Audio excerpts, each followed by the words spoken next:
Understand? People cognize relationship in various shades. Sometimes monogamous, sometimes polygamous, sometimes complete celibacy, sometimes complete suppression, not celibacy, suppression, sometimes over expression, over sexed, various shades. First thing I want to tell you, I am not going to tell you what is right, what is wrong, what you should do, what you should not do. No.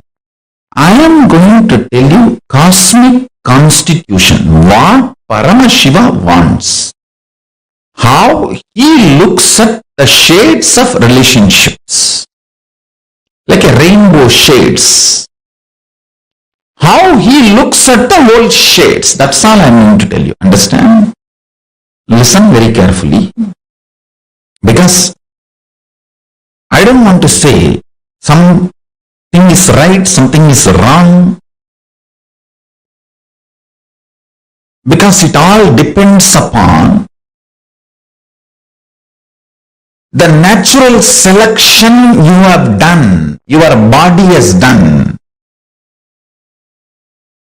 Understand? You are totality of your body and consciousness. Chit Jata Granthi.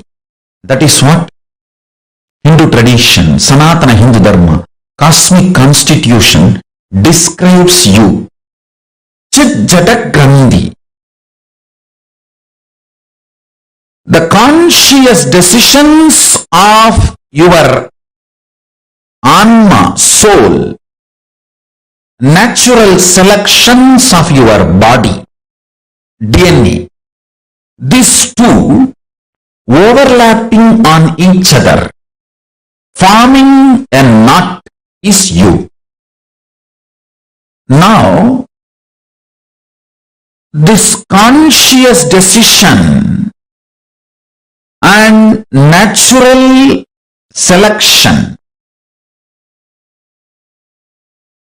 these two, how it is matching, overlapping, decides whether you are going to be a celibate, suppressed, monogamous, just having one or two affairs outside your legitimate relationship, or polygamous. All that is going to be decided by these two overlapping. Your conscious decision process and your natural selection DNA. Listen.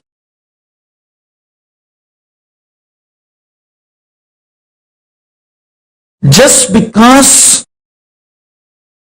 every one of you have a human body, do not think you are all human beings.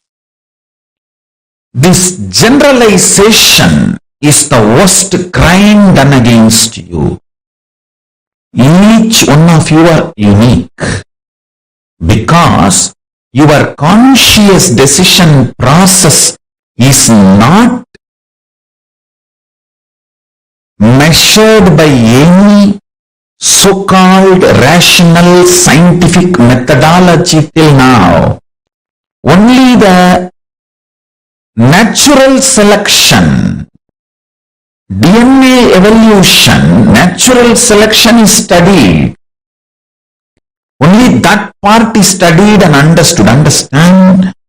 Just because the science has not yet evolved to study something, you trying to deny that is a mediocre mentality.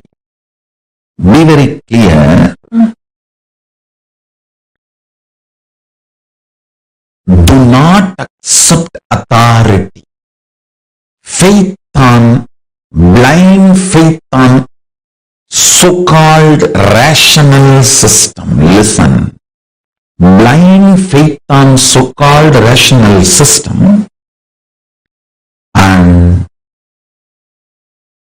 bowing down to the authority of the rationality, never allows you to see the reality. Please understand.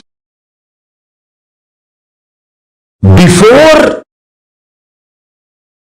even the science was catching up with the reality, reality was reality. If you have taken the body from animal to human being first time, now only you have done the natural selection process and jumped into the human body. Naturally, your senses will need too much of support from the external inspiration, like a lot of quantity of food will be required, lot of sights pleasure, lot of music pleasure, lot of smell pleasure, lot of touch pleasure, lot of sexual pleasure. Too much is needed to keep yourself engaged, entertained, alive. And if you are denied of all that, you will be depressed. That's a problem. You will be depressed. So I don't want to say what is right, what is wrong. I don't want to give you a kind of a generalized solution. I will reveal the sacred secrets Paramashiva reveals. If you have already done the survival, means the natural selection process,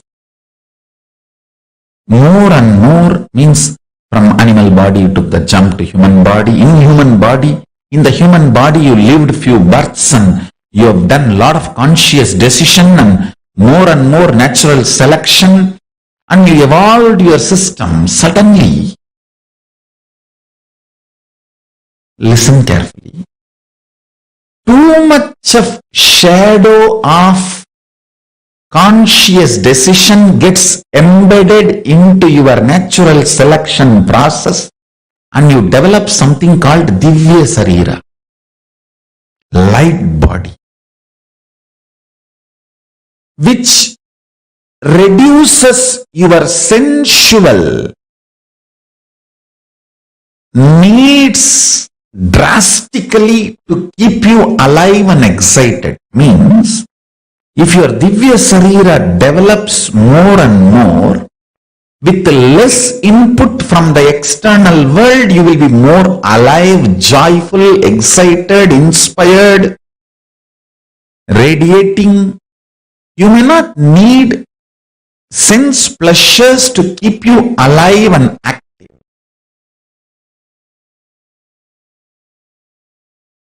Now, you need to look in and see where you are standing in your natural selection process and where you want to go using your conscious decision power. Natural selection is not prison if you know to use conscious decision. If you don't use conscious decision, the natural selection DNA you evolved can be a prison. Understand? If you know how to get out of a room, that room is a room for you, not prison.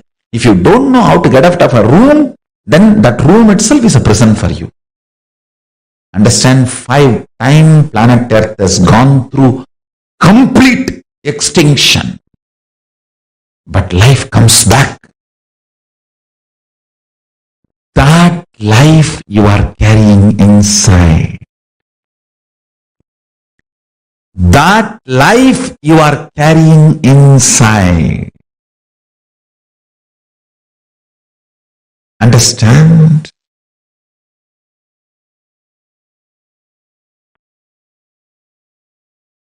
That life flourishes, manifests, raises its frequency, rules life by more and more conscious decisions and powerful cognitions.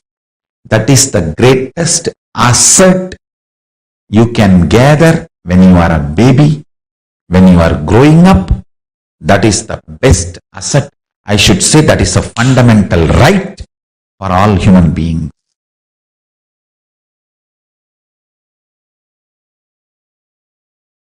I have a small video.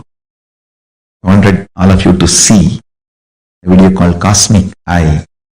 Then I'll explain.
Understand, knowing the telescopic and microscopic reality of you, self,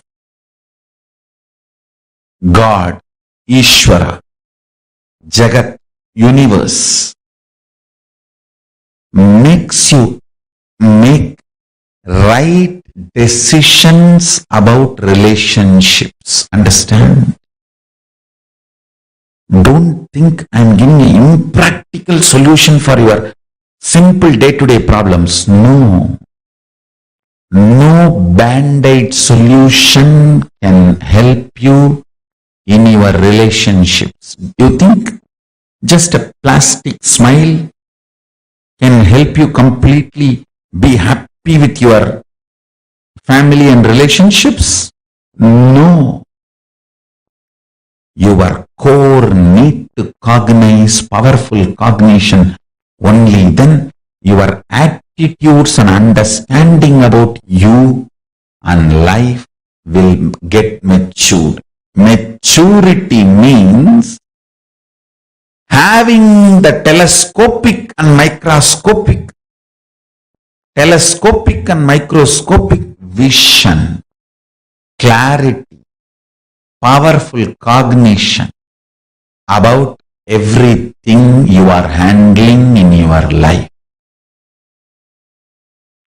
Everything you are handling in your life having telescopic and microscopic vision is what I call enlightenment. When you know life cannot be destroyed, you know nothing can touch you, you will start loving and being compassionate with everyone. You can't destroy me, so I am compassionate and loving to you. You are not a threat for me. Nobody is a threat for me.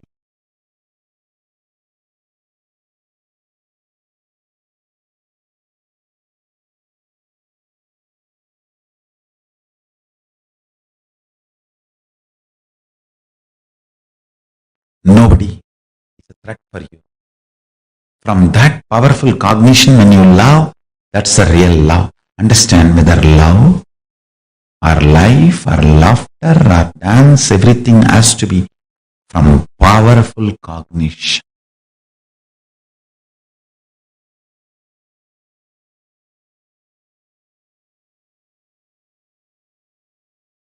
The shades of relationship is decided by the conscious decision process. Decide to use the conscious decision process to break free from the DNA you developed by natural survival.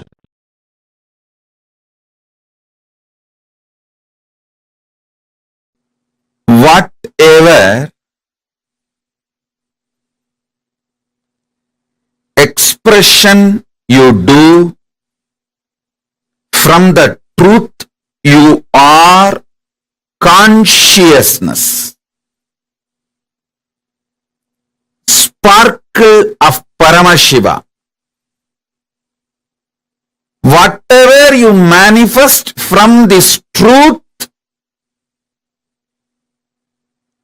is relationship. Everything else, whatever you manifest from the idea you are a body or just mind, just emotion, will all be only situationship, not relationship. Listen intensely. These two words are the key words. Relationship, situationship.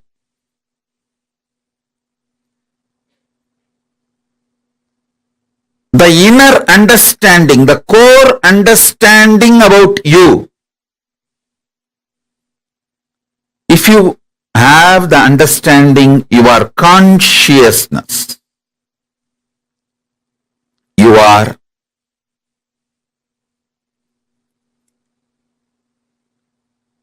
manifestation,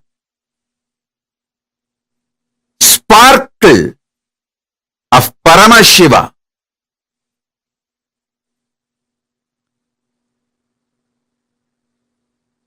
From that space, whatever you build, you manifest.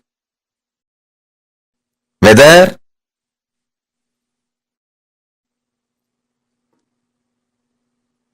you move towards food or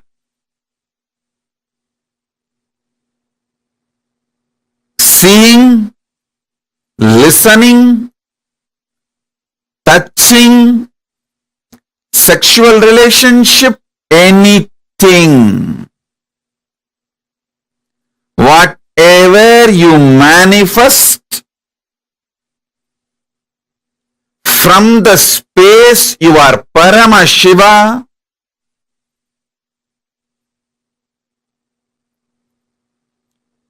it will all be a relationship, amazing relationship. All relationships are good for you because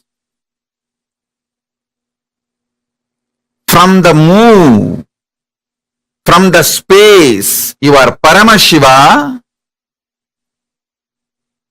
when you move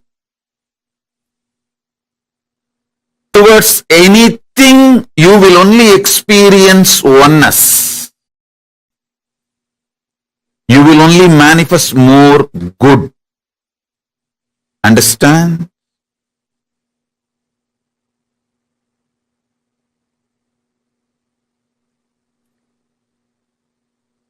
from the space you are Paramashiva. Even if you eat, that food will become one with you and you will become one with that food. You will bless the food and the food will bless you. You will do good to the food and food will do good to you. It will all be amazing, auspicious relationship. I am giving the example of food, whether food or any sense, listening, smelling, seeing, touching, including sexual relationship. If you operate from the space you are Paramashiva, if you operate from the space you are Paramashiva, including sexual relationship, all will be auspicious, lead to more and more oneness. This beautiful Ardhanarishwara will be your experiential reality. Ardhanarishwara is the pure manifestation of the cosmic union, Paramashiva and Paramashiva Shakti. Listen. From the space you are Paramashiva, when you operate, you are literally living God. Not God-man, living God. Understand?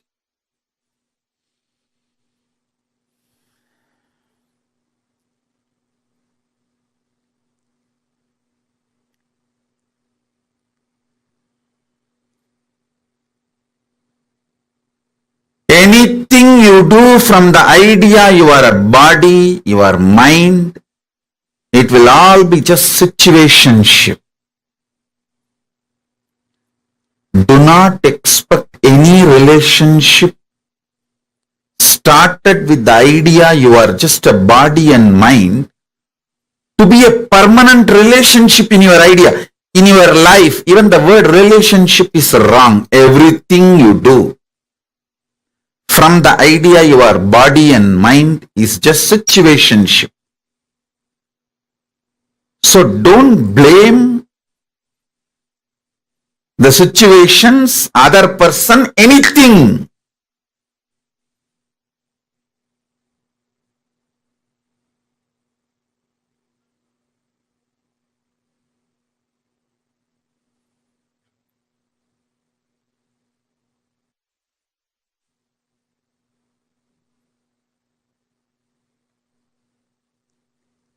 You are trying to get milk, cow milk from chicken, from hen. No, it is not possible.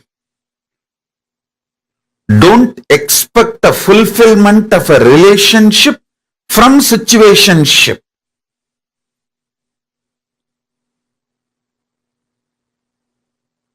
Most of you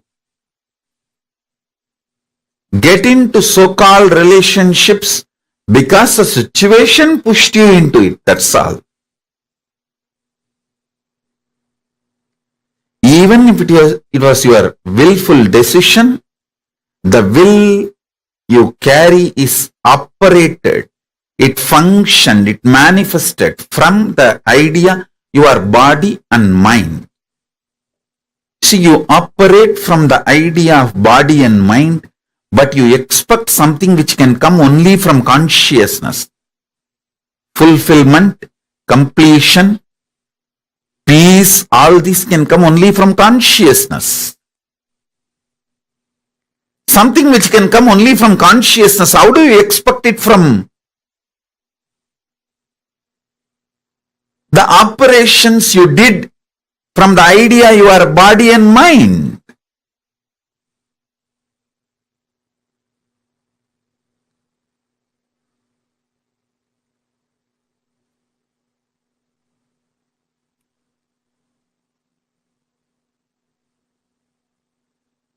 So listen.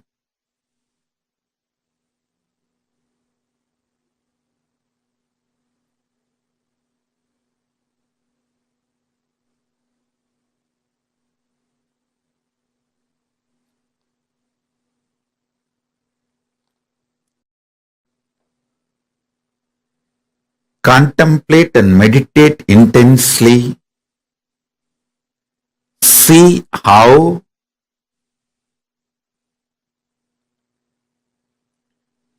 you build situationships in your life, but you expect the results, fulfillment which can come only from relationship. I tell you,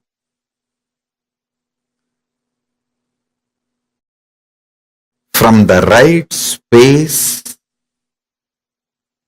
anything originates will be an amazing relationship.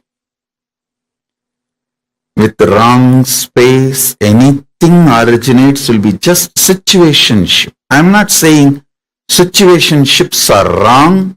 I am only saying don't expect too much from situationship. At least be very clear. Your situationship cannot give you what relationship can give. You marry ordinary man or a woman who is cunning, strategic, violent, exploiting, manipulating exactly like you, and you expect the other person should behave like Paramashiva, should give you everything you will get only from Paramashiva or Paramashiva Shakti. What is this? Listen. You get into a relationship. You marry a male or a female, someone exactly like you. Hypocritical, cunning, exploitative, manipulative, cheating, strategic. You marry exactly a person like you. You get into a relationship with exactly a person like you. But you expect you should get everything you will get only from Paramashiva and Paramashiva Shakti from the other person.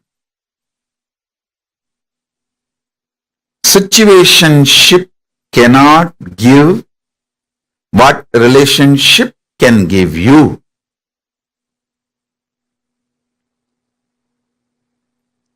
Relationships are different. Situationships are different.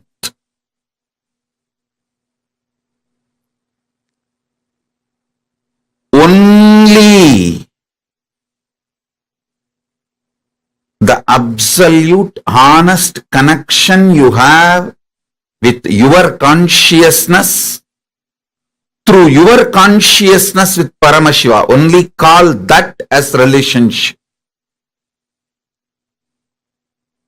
Everything else, call it as situationship. Listen. You cognizing, knowing your consciousness, your relationship with your consciousness, that can be called as relationship. Through the realization you are consciousness, the relationship you build with Paramashiva, that can be called as relationship.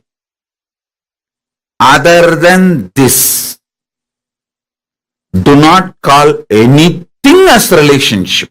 Everything else is situationship.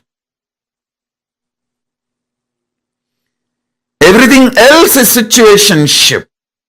Listen. This one truth will solve all your problems of life about relationships. All your relationship problems can be solved, resolved with this one understanding. This one understanding can resolve everything.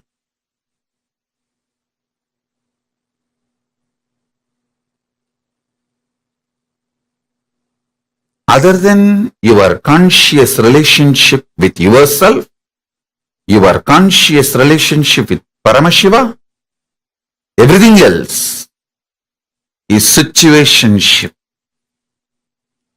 Meditate on this.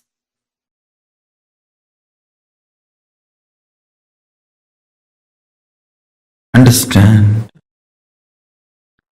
discovering oneness within you is powerful cognition manifestation.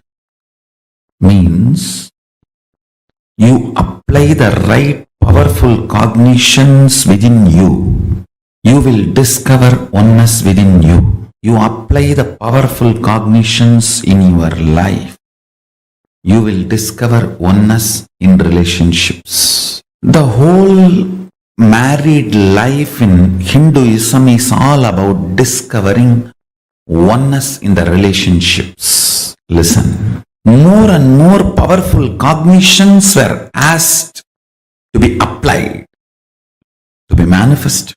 More and more powerful cognitions were supposed to be breathed and lived. I tell you, more powerful cognitions, more matured you will be with you. More powerful cognitions, more matured you will be with others. Fundamentally, oneness in relationships is nothing but more and more powerful cognition.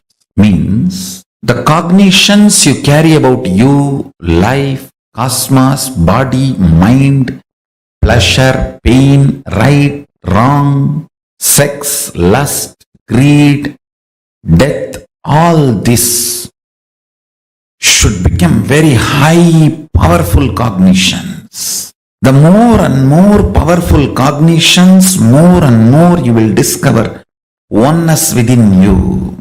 Understand, oneness has nothing to do with so-called peace. Sometimes you can get peace just by becoming life negative, not doing anything. Many depressed people are very peaceful. They look very peaceful. They are almost silent. Peace, the so-called peace, is not the real powerful cognition. When you have real powerful cognition, you experience peace, no doubt. No doubt you experience peace. The kind of the peace you experience is called Paramashant. When powerful cognitions become your core cognitions, your basic ingredient, it is the substance for you to exist. Then you start discovering oneness. You start discovering oneness. I strongly recommend, when you fill yourself with these kind of powerful cognitions, I tell you, you will come to a realization, just like you feel insecure, the other person feels insecure. You feel greed, other person feels greed. You feel attention need, other person feels attention need. You will realize the oneness between you and the other person. You will have such overflowing love and compassion. When you realize your oneness with the other person, you will just be ready to heal the other person's insecurity, fear. You will have so much of your inner space, I tell you. Your inner space will become so vast. You will be able to just hug that person. I am not saying, please listen, I am not saying all your conflicts will immediately be destroyed. You will come to an understanding. No. First thing will happen, both of you know you reflect each other. Then suddenly you will see that maturity both of you feel, experience. Conflicts will evaporate. Not that you sit and sort out one by one, no. Conflicts will just evaporate. Understand, whenever you know the other person is you and your reflection, you know how the other person is going to respond every moment, and you know how you should be acting and reacting. I tell you, knowing the other person is your reflection is power. It's not just a spiritual strength. It is a real power in the world. You just know how the other person is going to behave. You just know how to deal with him. Because you know he is going to reflect you. You just need to see which part of you he is going to reflect. And you know how to handle that part. And you handle that part in that person over. How you handle your greed, same formula applies to handle his greed. How you handle your fear, same formula applies to handle his fear. How you handle your inspiration, same formula applies to handle his inspiration. How you handle your laziness, the same formula applies to handle his laziness. How you handle your cunningness, the same formula applies to handle his cunningness. Knowing the other person is your reflection makes you intelligent. Deciding to use compassion to heal the other person makes you God. It's life. Whoever decides for life, compassion as the strategy for their existence, live like a God in the cosmos. In relationships, not just relationship with human beings, even the chair you sit, you have a relationship with it. Every item you use, you have a relationship with it. And I wanted to tell you, I am successful in downloading 3 pages of the Cosmic Archives, Akashic readings directly into my computer without any logical, rational answer how it happened. Soon I'll make this science established, proven, and then reveal it to the world how it happened. When you build relationship, everything with which you live, they all become so happy with you, they start favoring you. They start becoming part of you. They start enjoying you, and you start enjoying them.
one of the most profound and beautiful aspect that Swamiji revealed. This whole truth that Swamiji revealed right now is a very, very important one. How you can discover oneness in relationships. But what is this oneness in relationships? Swamiji revealed a very important truth, right? Oneness in relationships is nothing but more and more powerful cognition, means the cognitions you carry about your life, cosmos, body, mind, pleasure, pain, right, wrong, sex, lust, greed, death. All these should become very high, powerful cognition. Oneness has nothing to do with these, with so called peace. Sometimes you can get peace by becoming life negative, not doing anything.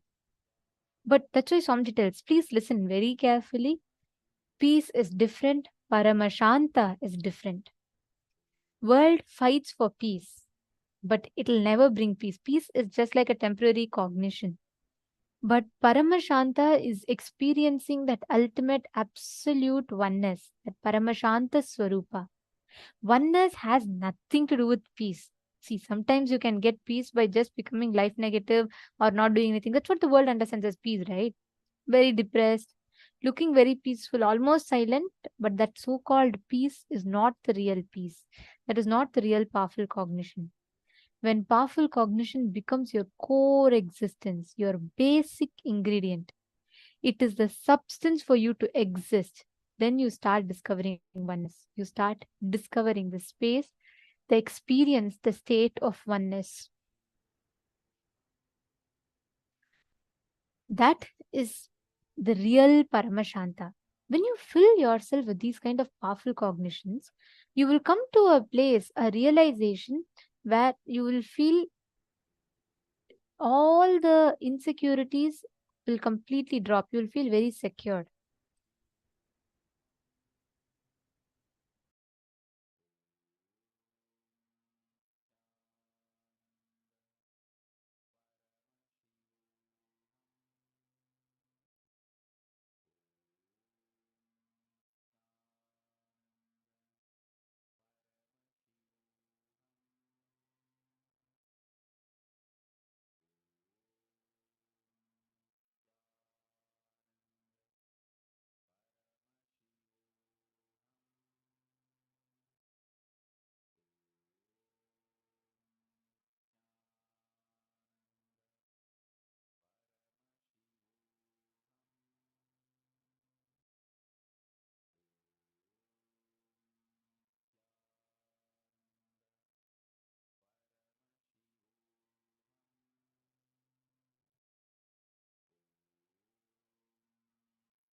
See, when you fulfill yourself with these kind of powerful cognitions, you will come to a realization. Just like you feel insecure with the other person feels insecure, you feel greed, the other person feels greed.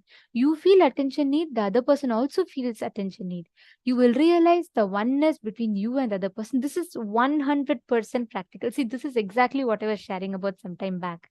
See, most of the times what happens in us is all of us tend to build these kind of cognitions inside of us where constantly we create life negative patterns in our inner space. And we think, oh, real completion in relationship is what just smile and talk to others. No, it is not just that. Real completion is experiencing oneness, discovering that space of oneness in relationship. Swamiji explains beautifully the right logic of handling any relationship is, if I were in their situation, and if how will I expect life to deal with me? Come on, let me deal the same way with them. That is the real oneness. That is the right strategy to experience fulfillment in any relationships in life. And this is what Swamiji very beautifully reveals in this the whole session. This is a profound truth that Swamiji revealed to all of us.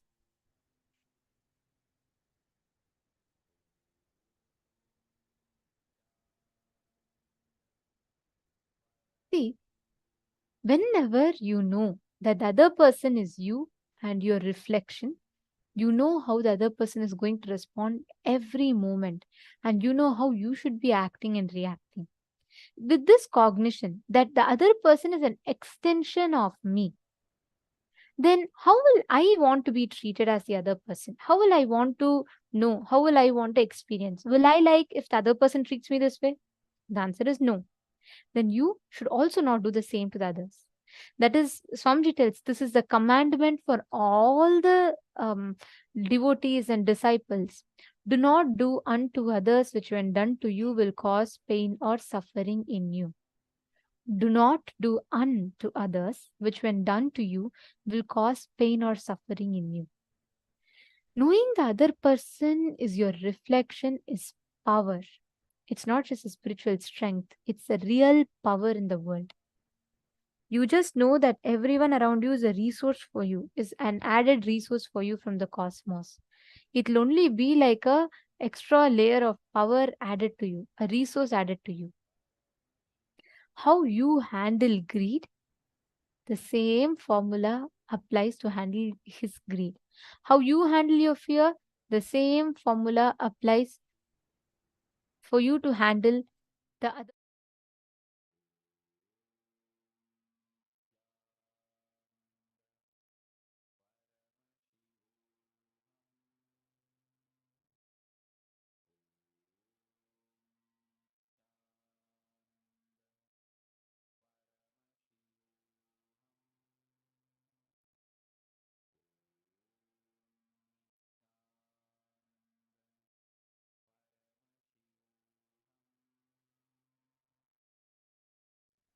Now, I request every one of you to take your paper and pen and write down just this one truth. How do you apply this cognition in the top 3 relationships in your life that you had picked up some time back?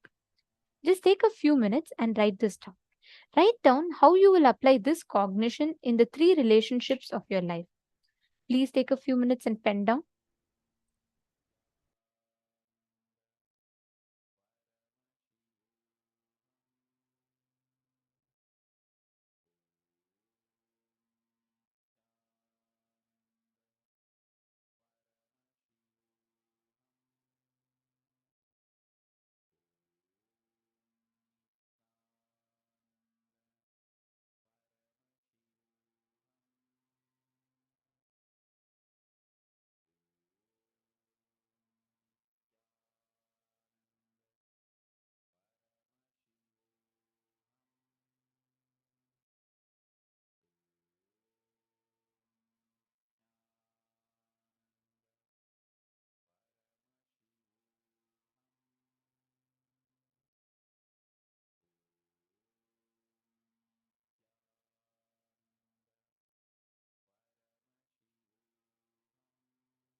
Please relax.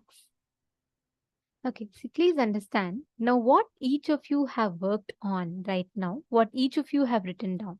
This is literally the cognition with which, if you understand, this is the best strategy with which you can operate all negotiations. This is the best strategy with which you can deal with any relationship, any negotiation, whether it's your colleague, whether it's your spouse, everyone. If you just understand this simple, powerful cognition and truth, right? It will completely change the way you perceive, experience life itself completely. Now, all of us are going to be preparing for the darshan. Today, we are going to be having the darshan at 8 p.m. New York time in just about 1 hour from now. We are going to be entering into the last preparatory session for the darshan today. This is a very, very important session where Swamiji literally teaches the exact cognition you need to have with which you need to deal with any relationships in life. This is too important. We request all the participants to intensely listen, especially the participants who've been so sincere since morning. You all have been coming and sitting here and being here, intensely participating, understanding these powerful cognitions inside of you. So just want to tell all of you just one thing. Intensely listen to the session. Prepare yourself for the darshan. This will help you to experience the initiation in the best possible way. I see many more participants who have joined in. Nithyanandam, so wonderful to have all of you here. Anyone here who's coming for the very first time to the program and you're here for the darshan? Like you did not attend the full day since morning and you only come for the darshan? Because we highly recommend you to attend the full day session, because that would really, really help you to experience the initiations in the best possible way. Don't worry, and it's completely free. You can attend the whole day's program. It's completely free of cost. We're also on social media platforms, because every science that you're going to be learning, it's personally designed by Swamiji with intense research and with a lot of love and compassion. Swamiji has designed this program in such a way that in the least possible time, you can have a super conscious breakthrough. But the minimum effort that is needed is just enjoy. You just need to be here, make yourself available. Now we are going to be entering into the Jana loka session. For those of you that are completely new, in Hinduism, we have 14 planes of existence. Meaning, now whatever we know, or we call as aliens, we call as extraterrestrial beings, or there are universes existing, there are galaxies that are existing. We say all of these things. Scientists are discovering more and more. Even just a few days before, an ISRO scientist discovered a new star, and they said that there is a possibility of that having a lot more carbon. Like, the scientists across the world are trying to understand more, delve more and more into how much vast is the existence of life in this universe.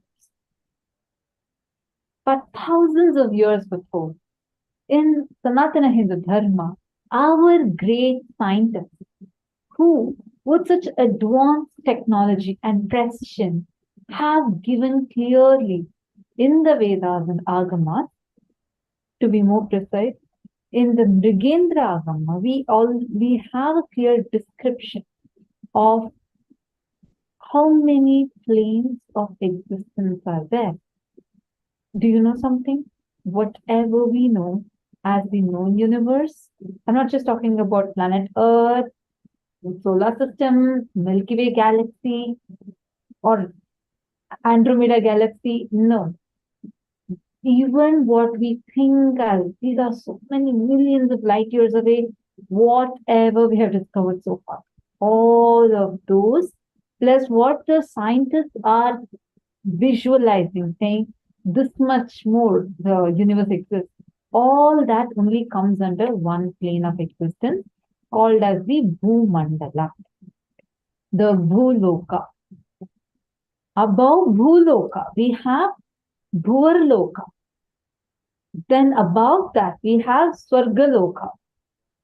Like this, we have 7 planes above and 7 planes below. Bhur, Bhuvar, Suvar, Tapar, we have Tapoloka, we have Maharloka, Janaloka, Tapoloka, and Satyaloka. All of these are existing above. And below, we have Atala, Vitala, Sutala, Talahatala, Rasatala, Mahatala, Patala. We have 7 worlds below. And this, again, when we say this, apart from these 14, we also have Vaikunta, we have Shripuram and Mahakailasa. The universe is vast, much more than what we can even imagine. But this truth, learning about how each of these universes exist and how they function, empowers us when we leave our body, especially. You will know what are the options we have. So, the darshan, again, once again, I'm announcing, the darshan is at 8 p.m. Eastern Standard Time. We have less than an hour left for the darshan to start. So, please stay tuned. Intensely listen to this session now. We are going to be understanding about Jana loka. This is a plane of existence where intense oneness phase is lived. All the beings coexist in the phase of oneness.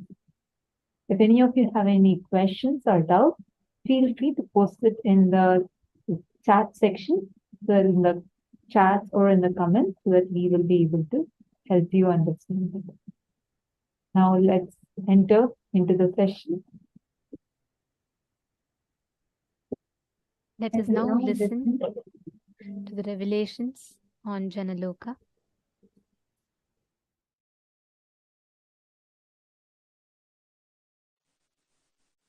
Jana loka is the place where you can exist in multiple bodies at a time. You experience oneness as the super reality.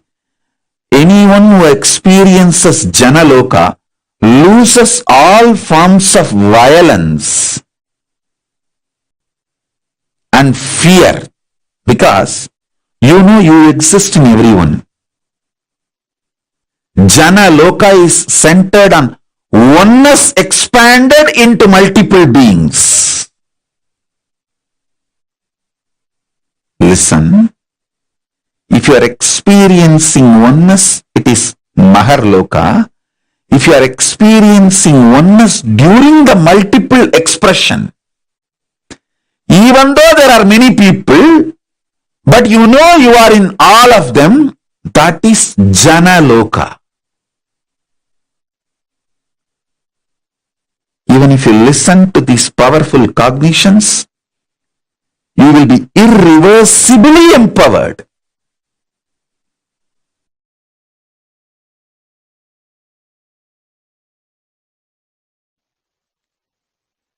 Oneness, decision to live in oneness leads you to heaven called Janoloka, or you can call it Janaloka. Listen.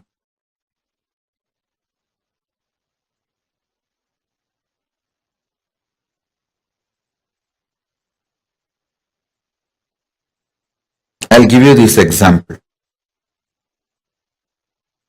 If you feel you should be given food with love, compassion, do same to others. If you feel, even if you feel like taking marijuana, cocaine, drugs, alcohol, people around you should be ferocious and not to give you that, protect you. Do the same to others. If you feel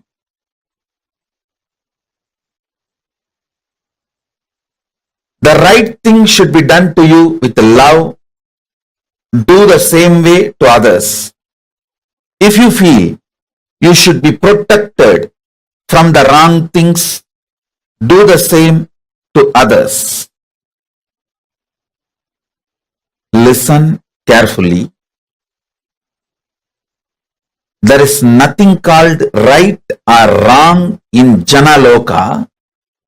It is all about oneness. It's all about oneness. There is no right, there is no wrong. In Jana loka, there is no law like a womanizing is crime. Drugs are crime. This is right, that is wrong. There is no law. Oneness is right. If you feel alcohol, drugs are great, you want to enjoy, then share that with others. Oneness is the law of life in Jana loka. Of course, when you give drugs to others, then naturally you have to go through the criminal prosecution. That nobody can stop in this world. I am talking about Jana loka. In Jana loka, the only one principle is oneness. And I tell you, if you start behaving, acting, thinking from oneness, you will create an amazing team around you. Amazing team around you. Start bringing oneness as the scale. Bring oneness as the scale. I tell you, you will develop an amazing Jana loka around you. Amazing Jana loka around you.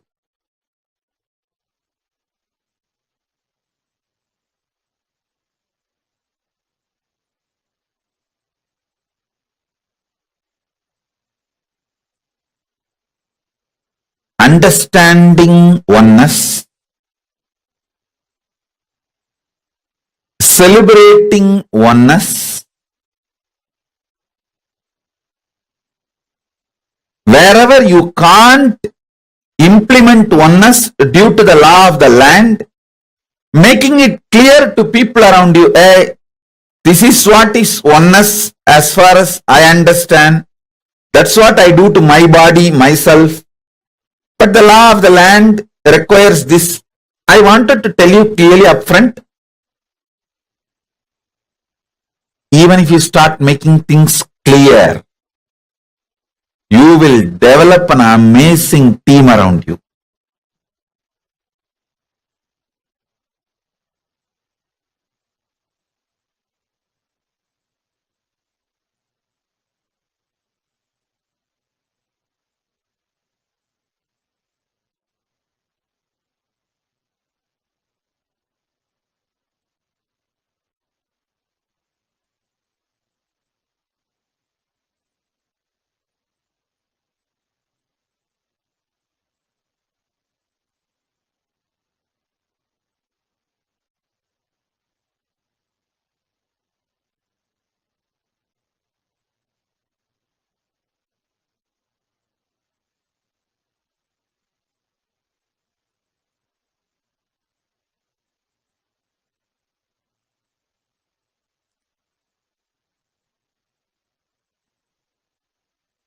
Implementing oneness as core strategy of your existence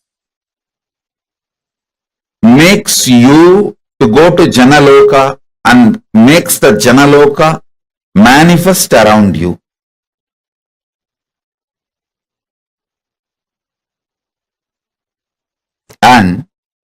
next level about Jana loka. Metaphysically, consciously, knowing clearly what you feel as good, bad, right, wrong for you. Same way people feel. If you want attention, people want attention. If you want to be loud, people want to be loud. If you want to be celebrated, people want to be celebrated.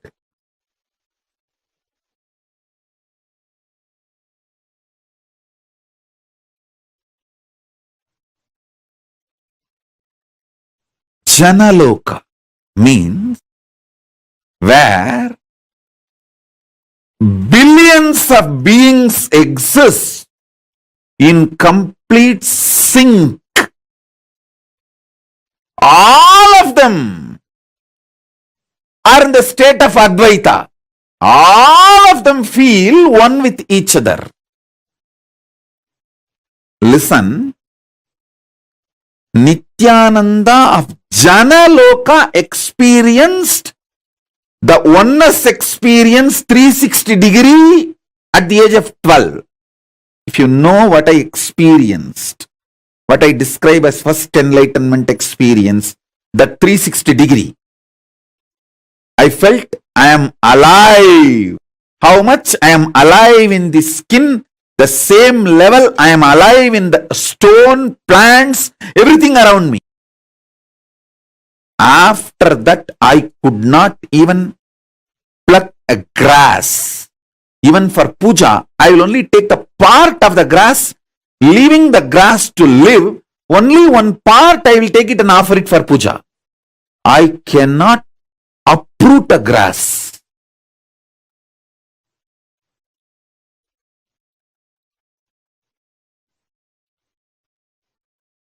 Because I know I exist. I exist. I exist. Nithyananda stationed at Jana loka experienced the oneness, Advaita with everything, and landed into the Nithyananda stationed at Bhuloka.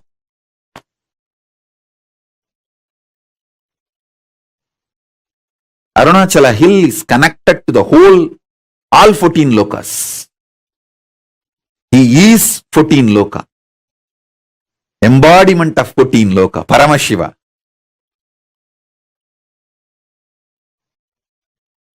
All 14 lokas are within him. Arunachala has the address in all 14 lokas. If you write letter Arunachala Bhuloka, Arunachala Swarloka, Arunachala Maharloka, Arunachala Janaloka, Arunachala Tapoloka, in all 14 lokas, there won't be any address confusion. Simply the letter will be delivered. Because in all 14 lokas he exists. And more.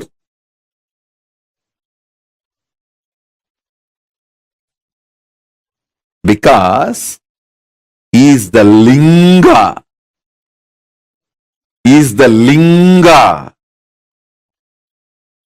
Not just sangha. Listen. Kailasa is sangha. I am not disrespecting Kailasa. I am giving you the understanding. Kailasa is sangha. Arunachala is linga. Paramashiva himself, deity,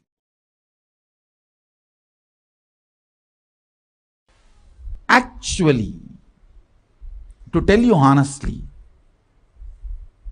the system, if the body is allowed to function, even if it breaks the bone, there will not be pain.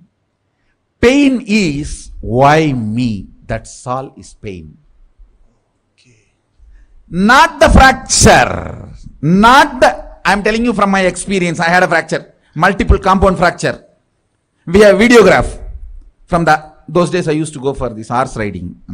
All right. I was lean and thin those days.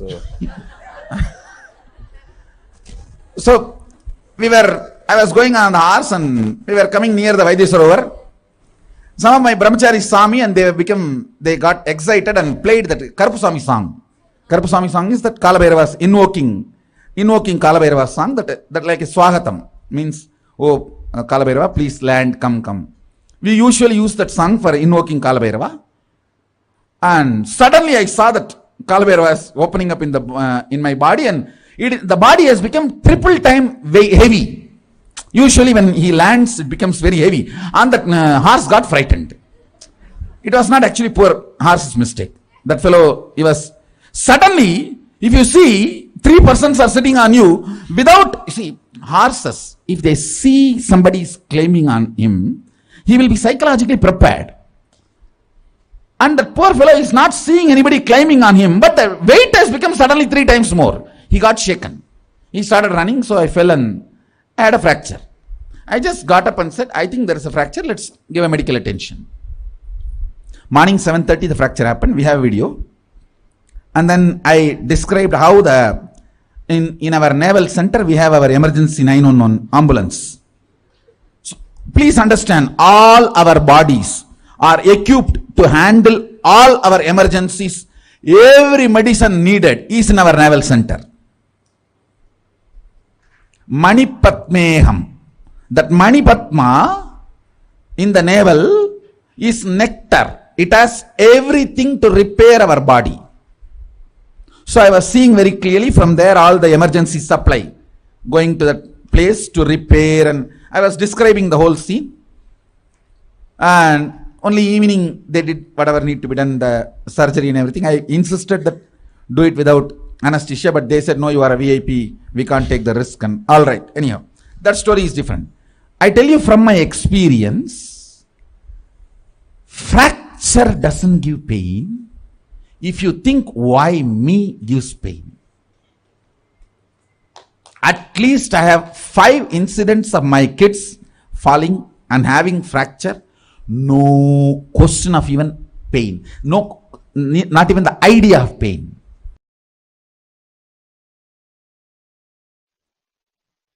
When I say, hey, you can have 25 independent, intelligent energies. You can make 25 independent power manifestations at a time. If you feel one with it, if you are vibrating with it, if you feel, yeah, when I can do third eye and make the Atmalinga stand erect, all these 2-3 things at a time, I can do 25 power manifestation at a time. If you vibrate with it, you are in oneness with me. We both are meeting in Jana loka. The teleportation of Jana loka is happening into Bhu loka in you. If I say you can perform 25 intellectual acts at a time, like you can smell, you can hear, you can write, you can solve maths, all 25 actions at a time. If you feel connected, wow, yes, it is possible. Then from Swargaloka, teleportation is happening from Swargaloka of you to Bhuloka. If you understand, 25 powers can be manifested simultaneously at a time. Then, from the Jana loka, the teleportation of you from the Jana loka is happening into the you in Bhuloka.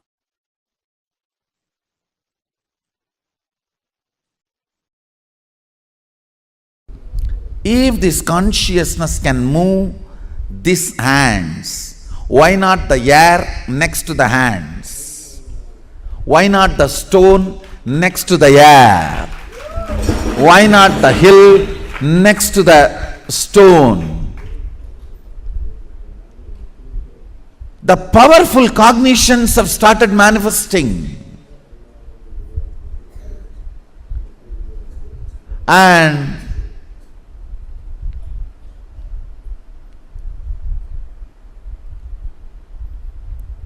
the powerful cognitions have brought understanding, knowledge, powers, all rooted, centered on this one click. If there is something which is you, which can give a command to move this matter, and this matter moves, the ultimate is in you. It can tell, command, order any matter to move.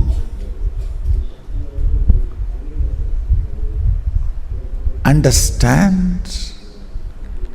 The moment you decide, it can command any matter to move, manifesting Shaktis starts.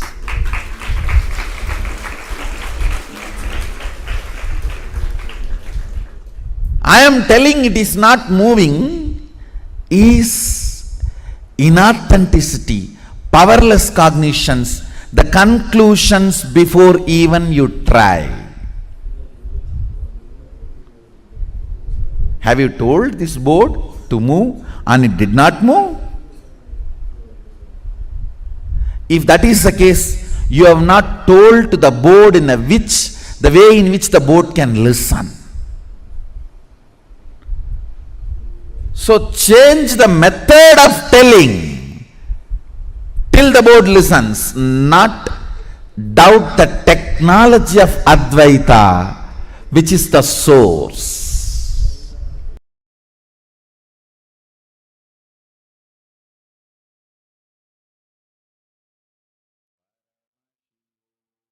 That's an amazing, powerful revelation on Jana, loka, and how to very practically live this oneness-based life. How to live this lifestyle of oneness. Can I request all the participants to take a few minutes and share with us what all levels of clicks you got. Once again, to all the participants, in about half an hour, we are going to be having the live darshan of Swamiji. Swamiji is going to be coming for a very special darshan.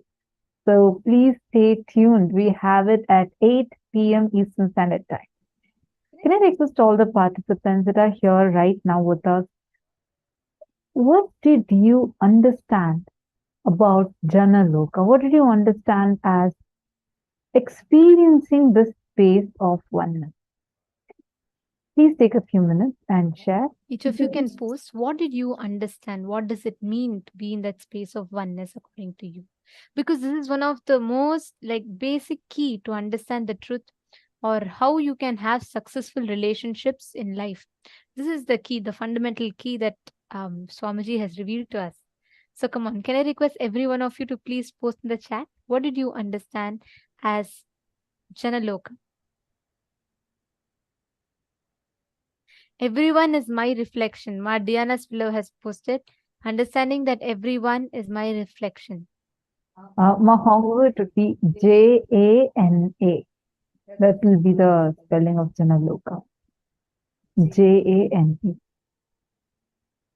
See, how many of you understood that exactly what you want is what the other person also wants? There's one click. God, it clicks on multiple levels. How many of you are understanding this? How many of you cognize that? How many of you felt like, God, this is so true. This is like the most practical way to live the space of oneness. Maharlin has posted, everyone is my reflection, whether it's good, it's both good and bad. Yes, whatever we see is our own reflection.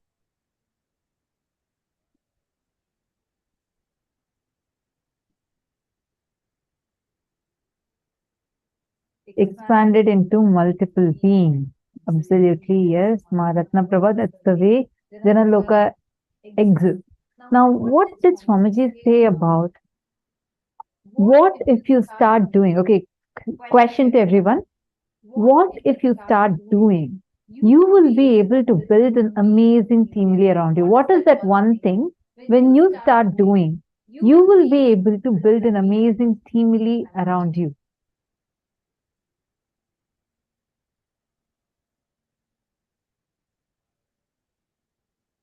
Come on. What does Swamiji say? What's that one secret which when you do it, you will be able to build a beautiful team around you?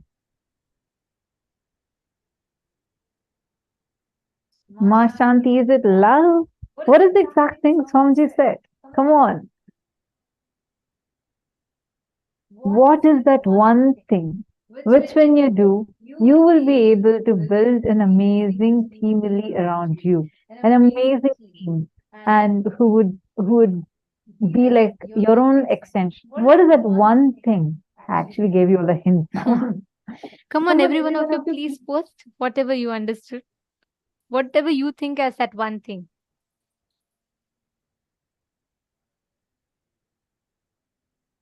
Okay, I have many right answers coming in. Wonderful. Go ahead, all of you post. What is that one thing which when you do, you would be able to build an amazing teamly around you? What is that secret ingredient that Swamiji said?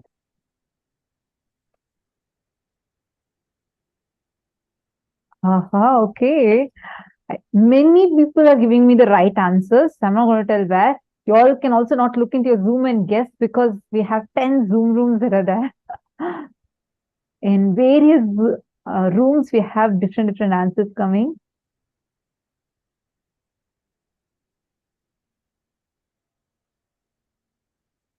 Even in the Sarvanya Pita Ejaman, Sarvanya Pita Karta rooms, I request all of you to also give it a try.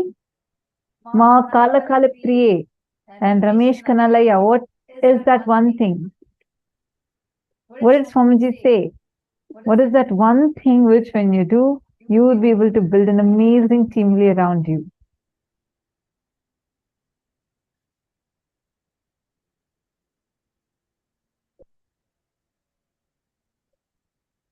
Okay, many right answers. I saw even in the mail room also, many of you have given the right answer. It shows all of you intensely listening.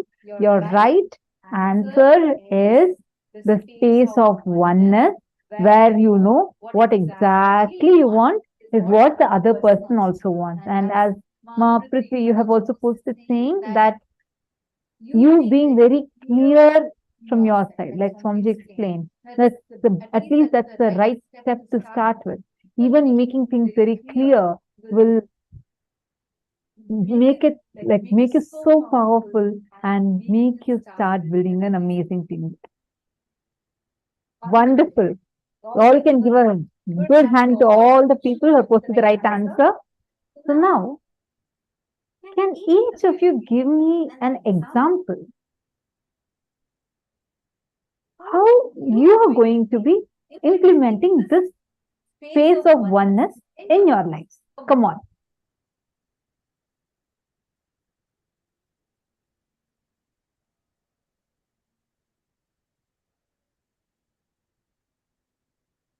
Come on, all of you post. It's so interesting to see so many of you here and intensely, that too, so beautifully, intensely listening. Okay, we have more answers. Bhaskaranaya, Vendashan, Asim, all of you post the answer. What exactly, how are you implementing oneness in your life? Give me one example.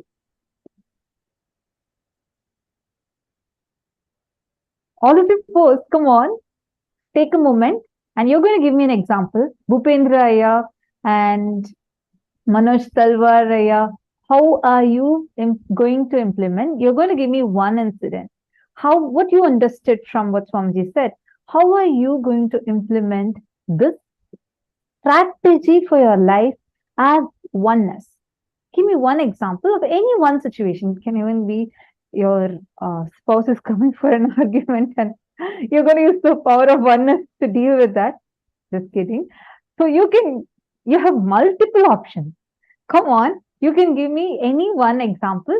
From each of you should post one example how you are planning to implement the space of oneness, the oneness as your strategy. Please take a moment and post. Like, really what clicked with me was like when Swamiji is explaining this on that session that we all watched. This is actually from one of the Paramashivam sessions that Swamiji himself had conducted. And at that time, Swamiji gave an example. Swamiji said how, when your wife is coming and trying to ask you for a solution, be very clear not to open your mouth to give a solution. All she wants is, she just wants you to give listening. She already knows the solution. She would have prepared rather than only come. You give the listening, automatically she'll find the solution.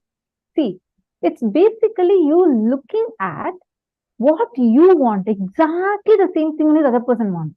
This is not the same as putting yourself in the other person's shoes. Because when we say that, we are like, it becomes more like, oh, okay, yeah, you need to understand their struggle. They may be tense. They may be like this. But when you cognize, hey, it's not that superficial. What you want, exact same thing is what the other person also wants. You're greedy, then the other person is also greedy. What space, how you will handle your greed, handle that other person's greed also exact same way. One of the key factors here is when we say we'll apply this for our team, it doesn't just end with your near and dear ones. Swamiji tells a very, very important statement. This is the best strategy for negotiating with anyone, the art of negotiation. This is the best strategy for any negotiation you want to make with anyone, any deal, be it your clients, your colleagues, your business partners, anyone that you want to convince for anything. This is the best strategy, oneness-based strategy in life. Swamiji told very beautifully, any other strategy, whether it is calculated, whether it is exploitative, whether it is selfish, or even if it is a win-win strategy, all of them will only lead you to a temporary success to a certain level. After that, you're bound to come back or you're bound to fail. But only oneness-based strategies, which is this exact cognition that Swamiji revealed. How will you deal with your greed? How you will want people to deal with your greed? You deal with others' greed also the same way. If you apply this oneness-based strategy, you can never fail any negotiation. You can never fail. You will never have to think back of how you can shift another person's inner space. That is the best secret. Swamiji said this is literally the business secret for any one of you who want to. It's not just your relationships, even your business, your professional career. This exact same cognition you can apply and you can just experience that shift. Actually, right now, all of you here can practically experiment with this. Practically, you can apply this and you can see how you'll be able to shift another person's inner space. Wow, I'm getting so many amazing answers from the female side. So many participants have posted different situations, how they're going to deal from the space of oneness. Amazing. I see Madonna, Bharati Bhatt, Prithvi Prasad, Meena Haridas, Manitya Priyesha, Carmen. Wonderful. Many of you are posting. Angel Lee, I see that you're posting the same message multiple times. Sorry, we are going to be entering into darshan very shortly. And before we continue this session, I just want to tell one thing. During the darshan, Swamiji has provided us an amazing opportunity where all of us can post our prayers and requests directly to Swamiji. We can send it as a message. And during this time, we are noticing that many of you are posting the same message multiple times in the Zoom room. So what is happening is, even when Swamiji is actually responding to your message, you are ending up missing it because you're continuously posting the same message multiple times. And it's also affecting the other participants to read the responses they receive from Swamiji. So I really request all of you, you can post how many ever boons you prayer requests you want, but please do not repeat the same message again and again and again. So I just wanted to tell this. And let's also make sure that we're giving enough time. Don't worry about getting a response. Every single message we all can see.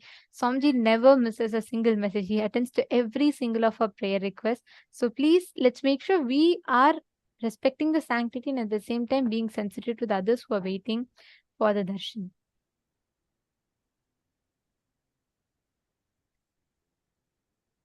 And every one of you, all the participants, it's very nice to actually see how so many of you are attending from different places and different parts of the world. For many of you, it's your midnight, early morning that you're all sitting here. So let us, every one of you sitting here, this is literally the most conducive ambience for you to test out and experiment with all these truths that Swamiji has revealed. Right now, the exact principle which Swamiji revealed, with which you can manifest, shift anybody's inner space. You can actually practically experiment with it right now. Just call any of your friends, anyone, and share right now. Just shift whatever reality that they want to manifest. You can actually manifest this exact thing as a power. Share with them about the darshan, and you can just invite them, and you can bring a beautiful shift in their life.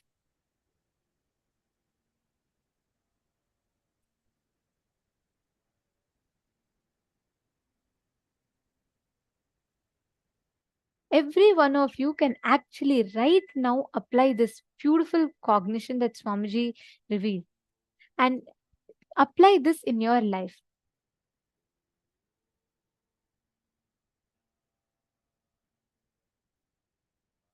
You all can experiment with it right now. So many of you have posted, how you have clicked with this, how this cognition clicked with you. Actually, you know what? With this one cognition, right? Swamiji revealed this is even the best way for causing someone, anyone that you want to really cause your reality. You have your near and dear ones. Today's whole day is based on relationships. This is the best way to experiment depth in any relationship. Just operating from this cognition with them.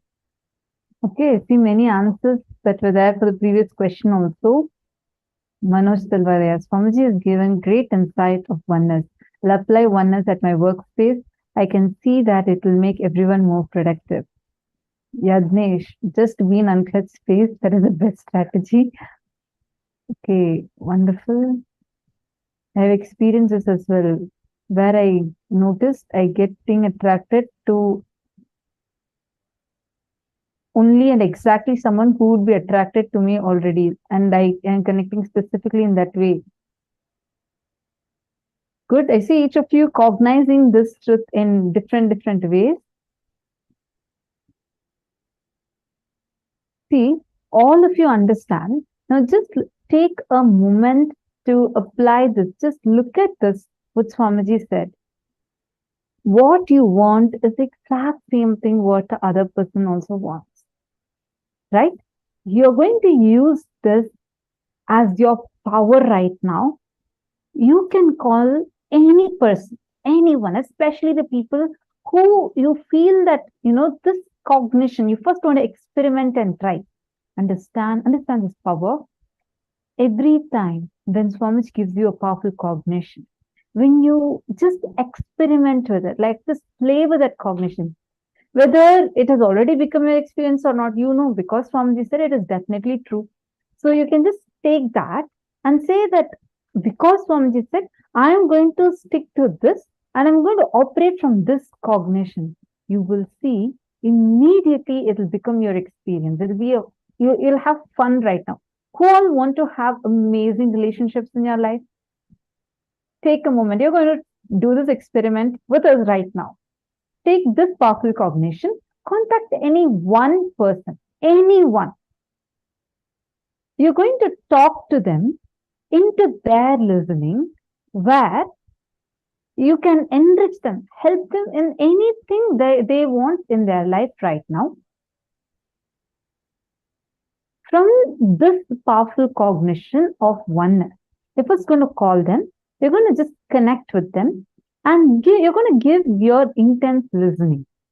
Because today's Swamiji is going to be initiating us into the power of shifting the other person's inner space. Like it'll help you a lot. Let's say that you're someone and doing business, and many times you would want to actually shift your client's inner space. You can do it. You want your boss to agree to your proposal. You can do it. It's possible. Understand, it's not going to cause any negative effect. You have the power from the space of oneness. What negative can happen? You are going to be established in the space of oneness and you're going to play with it. So listen, you're going to take this powerful cognition that Swamiji has just given to us. See that what you want, exactly the same thing is what the other person also wants. You're going to choose any one person. You're going to call them right now. You can enrich them to come and join you in the program with you now for the darshan. Okay? Are you all ready? Shall we experiment this and see? After the call, you're going to post how you used oneness as a strategy and where you saw exactly what you want is what the same thing the other person also wants and how you deal with yourself. You use the same thing to deal with that person also. And the goal for you here is to bring a shift in the other person's inner space. You can share the Bhagavad Gita book with them. You can gift them with the Bhagavad Gita book. You can invite them for darshan. It can be anything. So you don't go with a particular aim. See, please understand, here the goal is not, oh, I have to call, let me expect a script. Let me already have a script ready in my head. I have to call and the person has to say, I was just waiting for your call. No, don't already go with an expectation. Swamiji tells, when you go for enriching, Swamiji will flow through you. That is the experience of oneness that you will have. Just see, if you were them in their place, right? And if someone were to call you and talk to you for the problem that you are stuck in, what is the exact way you will talk to you? Apply that same principle to them. Just call any of your friends. Of course, you can introduce to them and say that, you know, you're attending such and such a program and that you're doing the power manifestation process as part of it. And call them, ask them any one reality they want to manifest. They can tell you, okay, I want to buy a car, or they can tell you, I want to buy a house, or they may even tell you, I want to attend a program. I want to attend the Paramashivam program. They can tell you any reality they want to manifest. It could be anything for that matter. You are going to be seeing what exactly is this place that they are stuck in and how you can shift their inner space to manifest their reality. When you are dealing with oneness as a strategy with them, means oneness as your strategy principle to operate in life, you will see, you will be able to just one or two words from you will shift the other person completely in their inner space. And they will tell you automatically, you will not even need to ask. They themselves will tell you, this is exactly what I was looking for.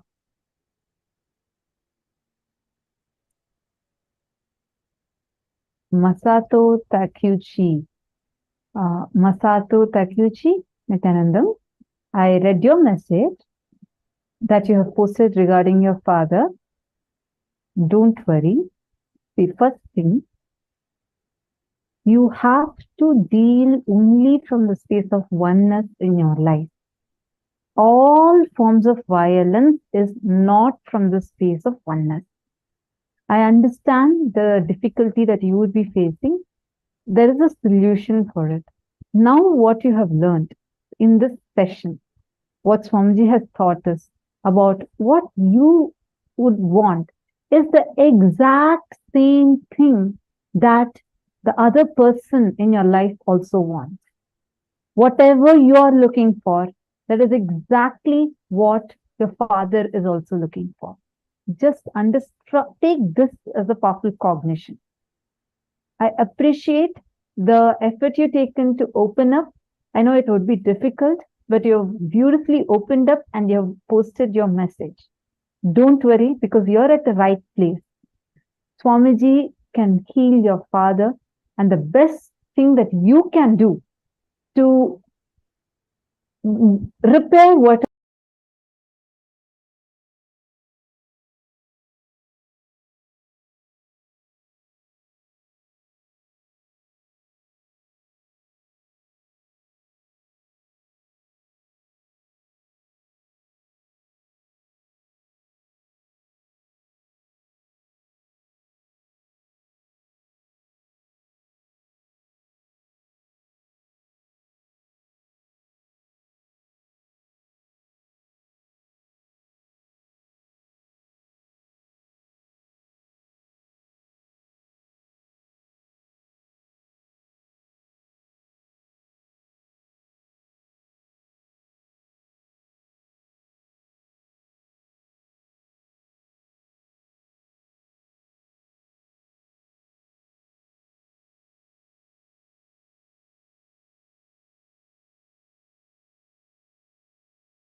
Alright, I'll start from my side first. I'll give the understanding. Let you add courage to it. Let's enter into the sutra. Illusions deceive, colors circumscribe, even divisibles are indivisible. Look becomes Shiva.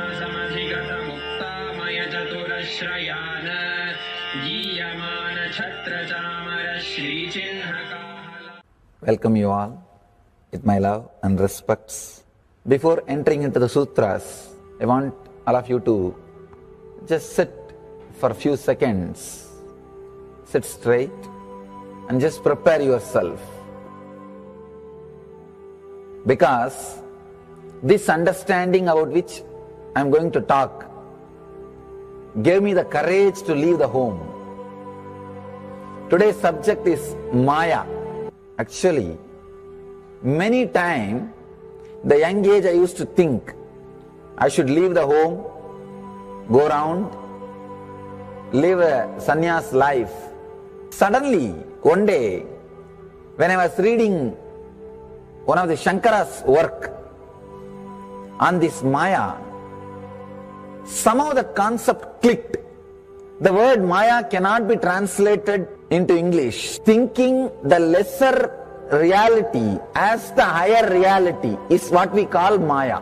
What you are seeing, you can't say this is illusion. No, this is not ultimate. Your understanding this is ultimate is illusion. The moment the click happened, I was ready not only to leave the house, decided to live like a Shankara. In the Vedic tradition, anybody wants to become enlightened has to leave their home. They have to become homeless. It is a basic condition for enlightenment.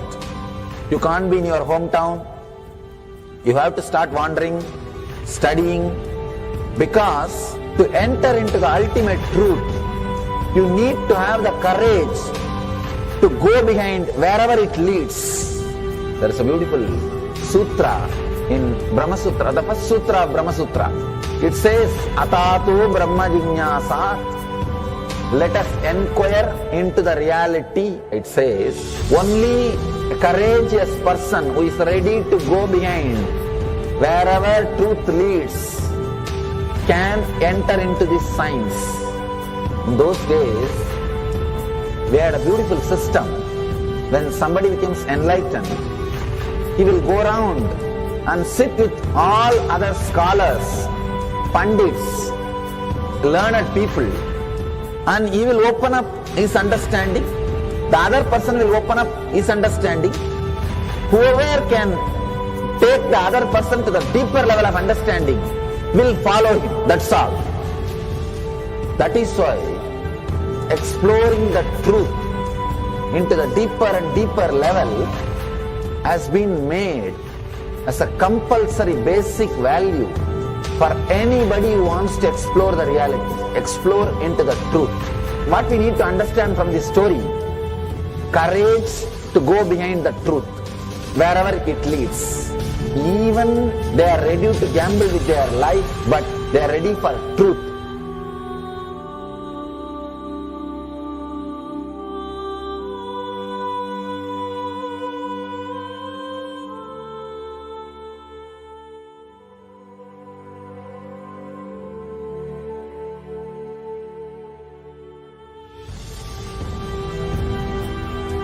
If you accept or start working on the reality, whatever you see can be Maya. It feels as if the ground on which you are standing is opening or giving way, is taken away. It needs courage. It may suddenly open a new door to you. You must be able to go into the door, only then you can see the next door. Because I am trying to reproduce the same understanding and experience which happened in me. Understand? When I understood that Maya, the concept of Maya, it gave me so much of joy and courage to do anything I decided I will live like a Shankara. There is every possibility you will catch the glimpse. I am not telling you will run away from a home. You will have the same energy and excitement and liberation when you realize this truth. If this one concept Maya is understood logically by you, no suffering can make low curve in you. Nobody can exploit you easily. If you can just open that courage, this understanding can open new doors for you. If you understand this clearly, you will have the courage. If you have little courage, you will have understanding. It's like a circle. Who will start first? I represent KAILASA nation led by Supreme Pontiff of Hinduism, Sri Nithyananda Paramashivam, which speaks on behalf of 2 billion Hindus around the world who do not have a voice representing them in these international forums.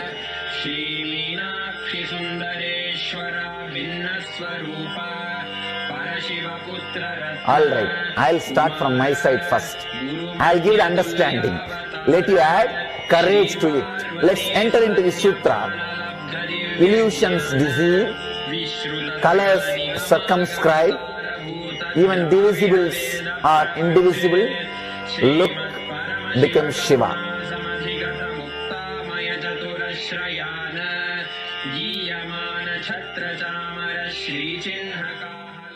Welcome you all with my love and respects. Before entering into the sutras, I want all of you to just sit for a few seconds. Sit straight and just prepare yourself. Because this understanding about which I am going to talk gave me the courage to leave the home. Today's subject is Maya. Actually, many times, the young age I used to think I should leave the home, go around, live a sannyas life. Suddenly, one day, when I was reading one of the Shankara's work on this Maya, somehow the concept clicked. The word Maya cannot be translated into English. Thinking the lesser reality as the higher reality is what we call Maya. What you are seeing, you can't say this is illusion. No, this is not ultimate. Your understanding this is ultimate is illusion. The moment the click happened, I was ready not only to leave the house, decided to live like a Shankara. In the Vedic tradition, anybody wants to become enlightened has to leave their home. They have to become homeless. It is a basic condition for enlightenment. You can't be in your hometown. You have to start wandering, studying, because to enter into the ultimate truth, you need to have the courage to go behind wherever it leads. There is a beautiful sutra in Brahma Sutra, the first sutra of Brahma Sutra. It says, Atato Brahma Jignasa, let us inquire into the reality. It says, only a courageous person who is ready to go behind wherever truth leads can enter into this science. In those days, we had a beautiful system. When somebody becomes enlightened, he will go around and sit with all other scholars, pandits, learned people, and he will open up his understanding. The other person will open up his understanding. Whoever can take the other person to the deeper level of understanding will follow him. That's all. That is why exploring the truth into the deeper and deeper level has been made as a compulsory basic value for anybody who wants to explore the reality, explore into the truth. What we need to understand from this story, courage to go behind the truth, wherever it leads. Even they are ready to gamble with their life, but they are ready for truth.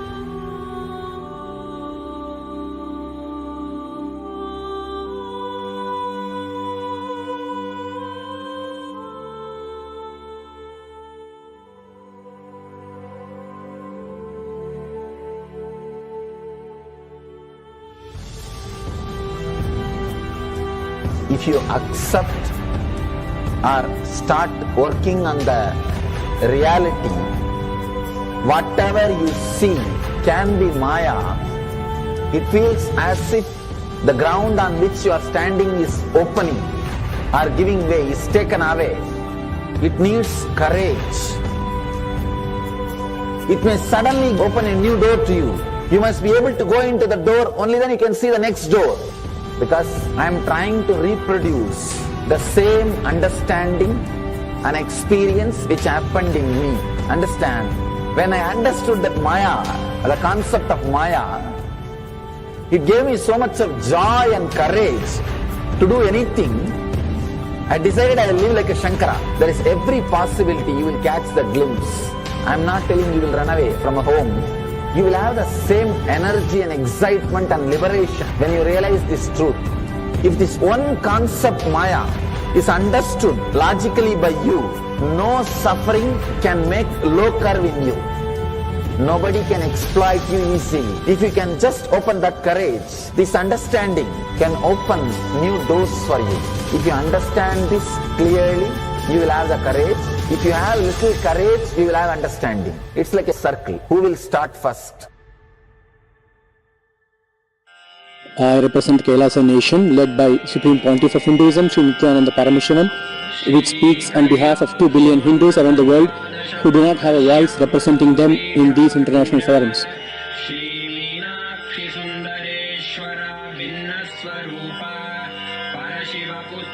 Alright, I'll start from my side first.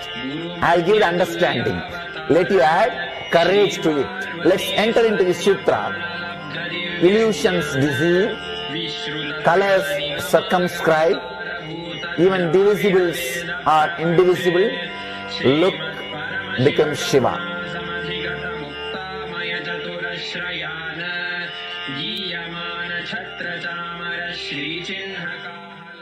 Welcome you all with my love and respects. Before entering into the sutras, I want all of you to just sit for a few seconds. Sit straight and just prepare yourself. Because this understanding about which I am going to talk gave me the courage to leave the home. Today's subject is Maya. Actually, many times, the young age I used to think I should leave the home, go around, live a sannyas life. Suddenly, one day, when I was reading one of the Shankara's work on this Maya, somehow the concept clicked. The word Maya cannot be translated into English. Thinking the lesser reality as the higher reality is what we call Maya. What you are seeing, you can't say this is illusion. No, this is not ultimate. Your understanding this is ultimate is illusion. The moment the click happened, I was ready not only to leave the house, decided to live like a Shankara. In the Vedic tradition, anybody wants to become enlightened has to leave their home. They have to become homeless. It is a basic condition for enlightenment. You can't be in your hometown. You have to start wandering, studying, because to enter into the ultimate truth, you need to have the courage to go behind wherever it leads. There is a beautiful sutra in Brahma Sutra, the first sutra of Brahma Sutra. It says, Atato Brahma Jignasa. Let us inquire into the reality. It says, only a courageous person who is ready to go behind wherever truth leads can enter into this science. In those days, we had a beautiful system. When somebody becomes enlightened, he will go around and sit with all other scholars, pandits, learned people, and he will open up his understanding. The other person will open up his understanding. Whoever can take the other person to the deeper level of understanding will follow him. That's all. That is why exploring the truth into the deeper and deeper level has been made as a compulsory basic value for anybody who wants to explore the reality, explore into the truth. What we need to understand from this story, courage to go behind the truth, wherever it leads. Even they are ready to gamble with their life, but they are ready for truth.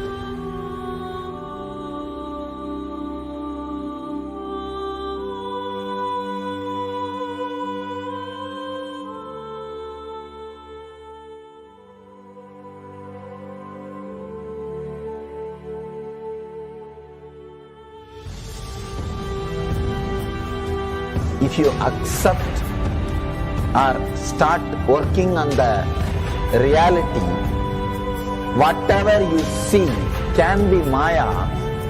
It feels as if the ground on which you are standing is opening or giving way, is taken away. It needs courage. It may suddenly open a new door to you. You must be able to go into the door, only then you can see the next door. Because I am trying to reproduce the same understanding and experience which happened in me. Understand? When I understood that Maya, the concept of Maya, it gave me so much of joy and courage to do anything. I decided I will live like a Shankara. There is every possibility you will catch the glimpse. I am not telling you will run away from a home. You will have the same energy and excitement and liberation when you realize this truth. If this one concept Maya is understood logically by you, no suffering can make loka in you. Nobody can exploit you easily. If you can just open that courage, this understanding can open new doors for you. If you understand this clearly, you will have the courage. If you have little courage, you will have understanding. It's like a circle. Who will start first? I represent KAILASA nation led by Supreme Pontiff of Hinduism, Sri Nithyananda Paramashivam, which speaks on behalf of 2 billion Hindus around the world who do not have a voice representing them in these international forums.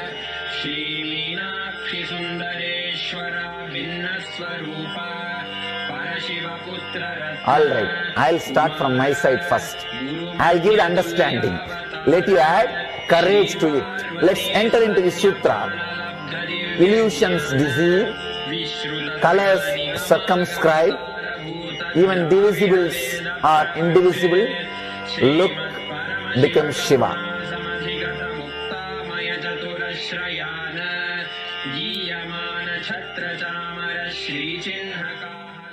Welcome you all with my love and respects. Before entering into the sutras, I want all of you to just sit for a few seconds. Sit straight and just prepare yourself. Because this understanding about which I am going to talk gave me the courage to leave the home. Today's subject is Maya. Actually, many times, the young age I used to think I should leave the home, go around, live a sannyas life. Suddenly, one day, when I was reading one of the Shankara's work on this Maya, somehow the concept clicked. The word Maya cannot be translated into English. Thinking the lesser reality as the higher reality is what we call Maya.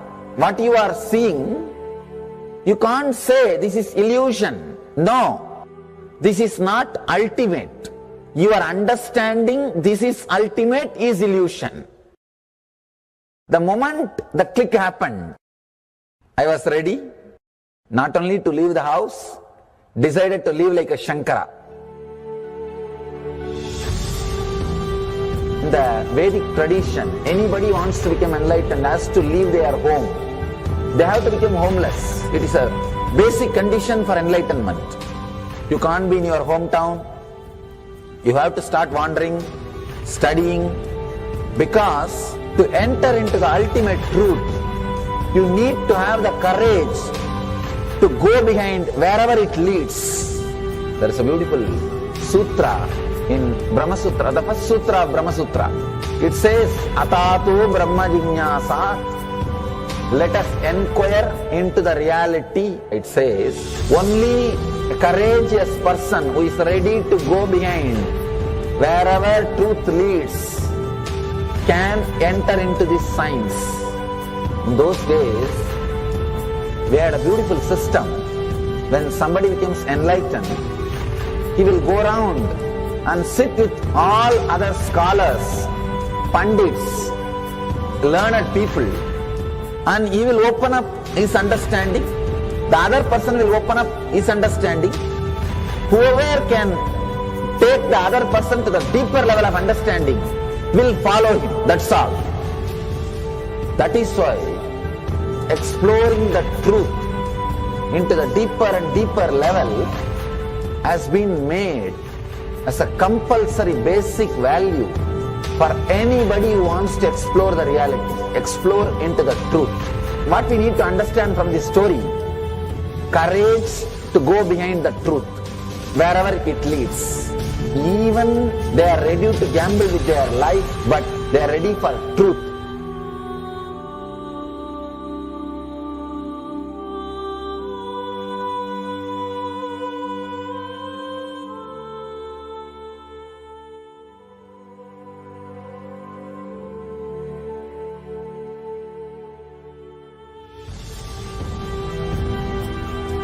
If you accept or start working on the reality, whatever you see can be Maya. It feels as if the ground on which you are standing is opening or giving way, is taken away. It needs courage. It may suddenly open a new door to you. You must be able to go into the door, only then you can see the next door. Because I am trying to reproduce the same understanding and experience which happened in me. Understand? When I understood that Maya, the concept of Maya, it gave me so much of joy and courage to do anything. I decided I will live like a Shankara. There is every possibility you will catch the glimpse. I am not telling you will run away from a home. You will have the same energy and excitement and liberation when you realize this truth. If this one concept Maya is understood logically by you, no suffering can make loka in you. Nobody can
I welcome you all with my love and respect.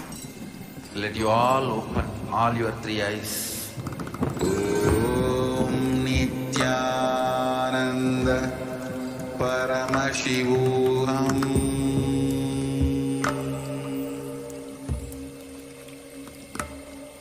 Om Nithyananda Paramashivam.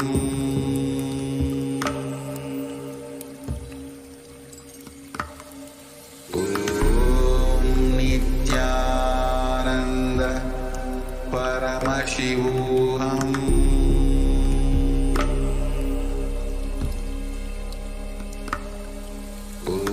Om Nithyananda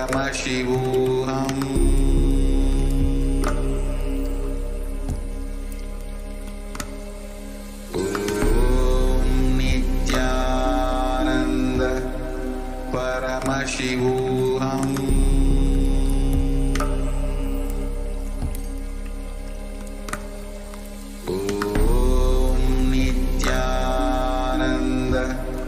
Paramashivam.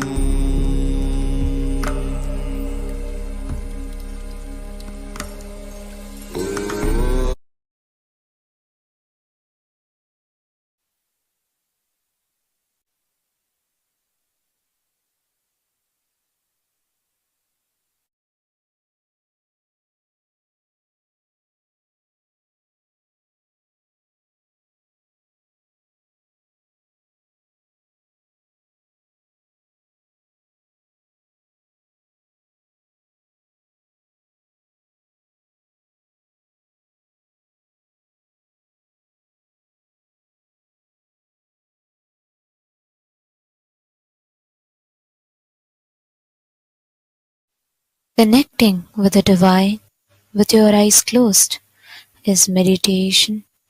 Connecting with the divine with your eyes open is darshan. Come, let us all now move from meditation to darshan.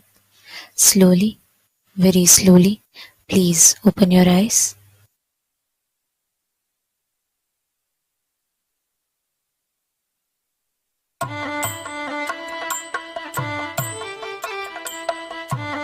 Uma Maheshwara Murti. This is the manifestation Paramashiva revealing Vedas and Agamas to himself, Paramashiva Shakti. This is the form we worship in Adi KAILASA in Bangalore and Paschima KAILASA in Los Angeles. If you invoke him, all the relationship related issues will be cleared. He will clear, bring completion all the relationship related issues. He is the manifestation of the most powerful superconscious relationship.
ஆனந்தேஸ்வரி திருமண வைபவம், ஆனந்தேஸ்வரி திருமண வைபவம்.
ஆனந்தேஸ்வரி திருமண வைபவம், சுபமங்களம் நித்ய சுபமங்களம்.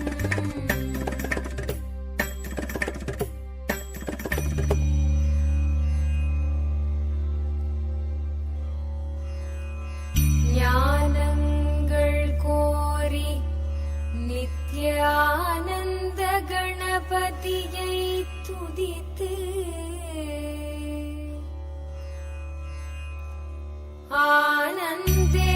ஆனந்தேஸ்வரரையும் ஆனந்தேஸ்வரியையும்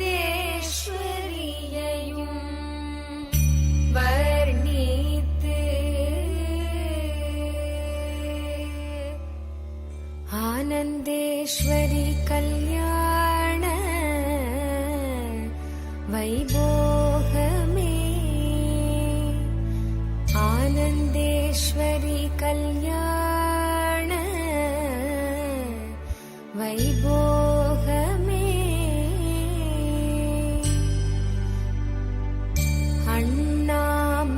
அண்ணாமலையோனே ஆதிசிவரூபா, அண்ணாமலையோனே ஆதிசிவரூபா, ஆனந்தபுரியமர்ந்து ஞானம் தரும் சீலா, ஆனந்தேஸ்வரா,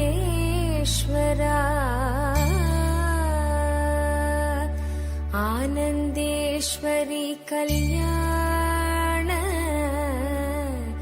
வைபோகமே, ஆனந்தேஸ்வரி கல்யாண வைபோகமே, ஆனந்தேஸ்வரி கல்யாண வைபோகமே, ஆனந்தேஸ்வரி கல்யாண வைபோகமே.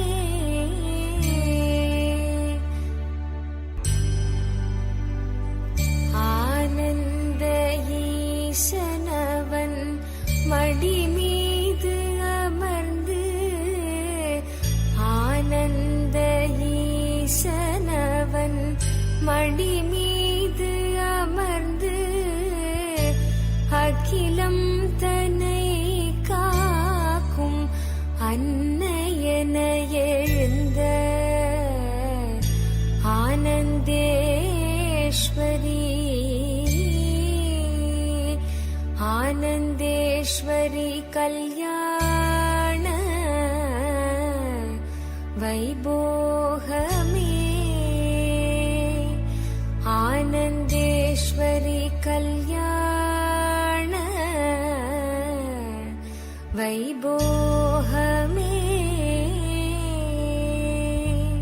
ஆனந்தேஸ்வரி கல்யாண வைபோகமே, ஆனந்தேஸ்வரி கல்யாண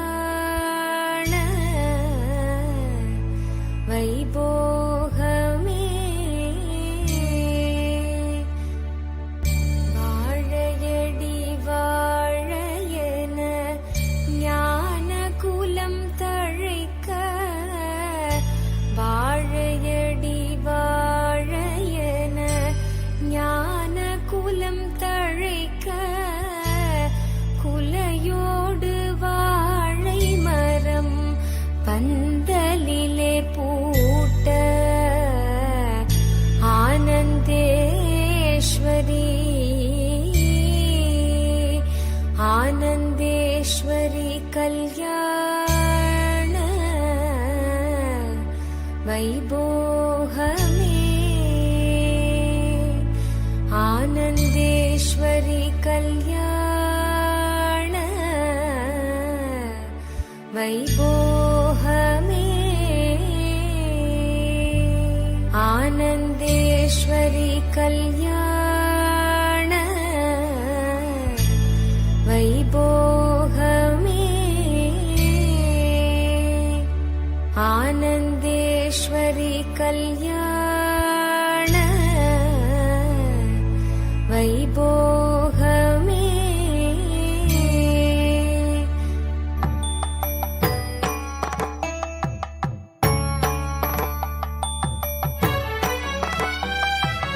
மாலை சாற்றினாள் தேவி ஆனந்தேஸ்வரி மாலை சாற்றினாள் தேவி ஆனந்தேஸ்வரி ஆனந்தேசன் பொன் கழுத்தில் அன்பினோடு தேவியும் ஆனந்தேசன் பொன் கழுத்தில் அன்பினோடு தேவியும் வையகம் காத்திடும் மாமலர் கரத்தினார் வையகம் காத்திடும் மாமலர் கரத்தினார் மாலை சாற்றினாள் தேவி ஆனந்தேஸ்வரி மாலை சாற்றினாள் தேவி ஆனந்தேஸ்வரி ஆனந்தேசன் பொன் கழுத்தில் அன்பினோடு தேவியும் ஆனந்தேசன் பொன் கழுத்தில் அன்பினோடு தேவியும்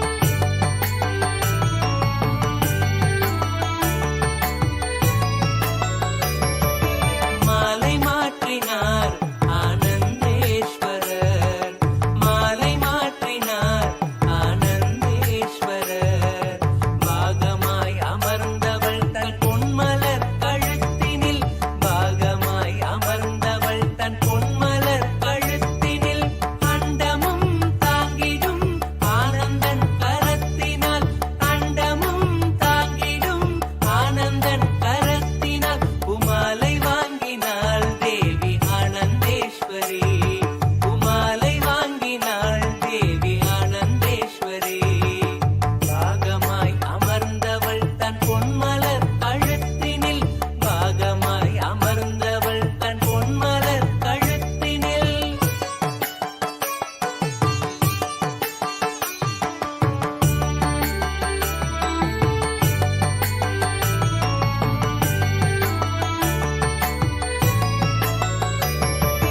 ரத்த சந்தனம் கோர்த்த சக்தி மாலையாம் ரத்த சந்தனம் கோர்த்த சக்தி மாலையாம் சக்தியோடு பக்தியும் அளிக்கும் தெய்வ மாலையாம் சக்தியோடு பக்தியும் அளிக்கும் தெய்வ மாலையாம் நித்யானந்தம் கொண்டாடியே தேவியும் கரத்தினார் நித்யானந்தம் கொண்டாடியே தேவியும் கரத்தினார் மாலை சாற்றினாள் தேவி ஆனந்தேஸ்வரி மாலை சாற்றினாள் தேவி ஆனந்தேஸ்வரி ஆனந்தேசன் பொன் கழுத்தில் அன்பினோடு தேவியும் ஆனந்தேசன் பொன் கழுத்தில் அன்பினோடு தேவியும்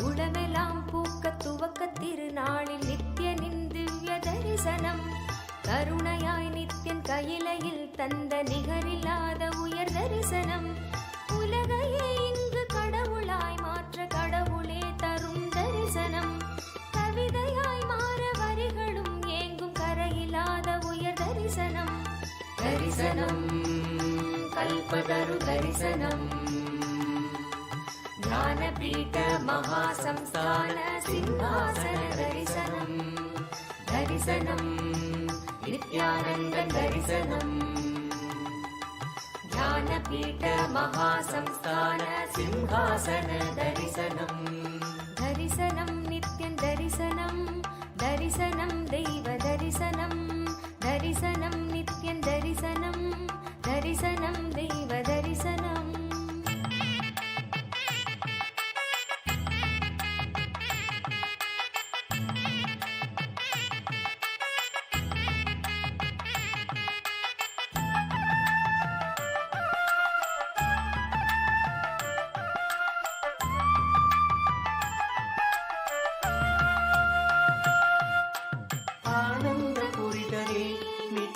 அரசாட்சி செய்யும் தரிசனம் ஞானத்தின் ரூபமாய் தெய்வ திருக்கோலம் பூண்ட தரிசனம் ஆனந்த புரிதலில் நித்தியன் அரசாட்சி செய்யும் தரிசனம் ஞானத்தின் ரூபமாய் தெய்வ திருக்கோலம் பூண்ட தரிசனம் அன்பு வழிதனை அண்டம் முழுதிலும் நித்தியனும் என்று நிலை பெற செய்யும் தரிசனம் இதுவோ பொங்கும் கடலென பக்தர் குழுமிட நித்தியன் தெய்வ தரிசனம் புண்ணிய தரிசனம் அல்லவோ அருள் வாழ்வின் பொருள் இந்த தரிசனம் அரைநாதன் முதல் நாளின் தரிசனம் தரிசனம் கல்பதரு தரிசனம் ஞானபீட மகாசம்ஸ்தான சிம்ஹாசன தரிசனம் தரிசனம் नित्यानन्द दर्शनम् ज्ञानपीठ महासंस्थान सिंहासन दर्शनम्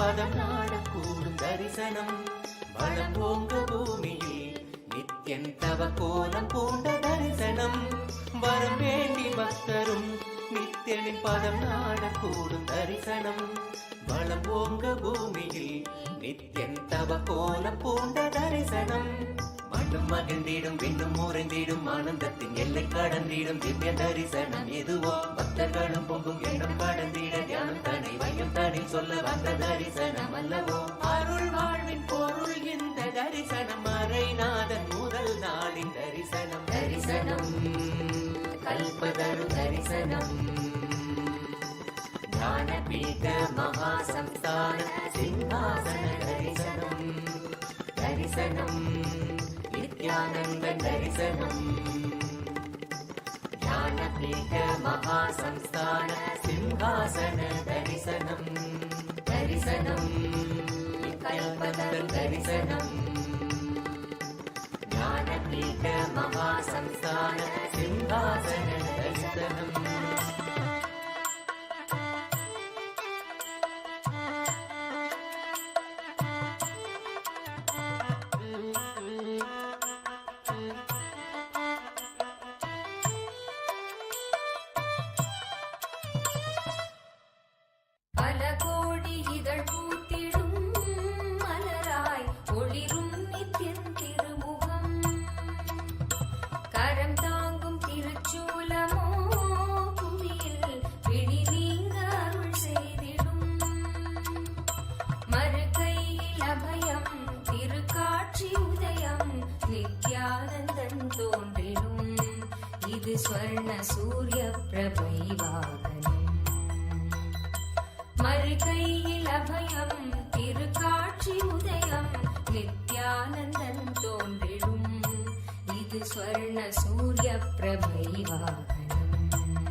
post your prayers and blessings requests on all of these social media platforms for you to ask your prayers, boons and blessings requests to Swamiji.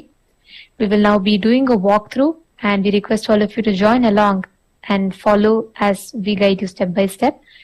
First, you all can go to YouTube, the live video on YouTube, and go to the YouTube channel, SPH Nithyananda, KAILASA's SPH Nithyananda, the official YouTube channel, and you can subscribe and go to the live video, and you can comment your prayers, boons and blessings requests under the live video, and don't forget to like and share.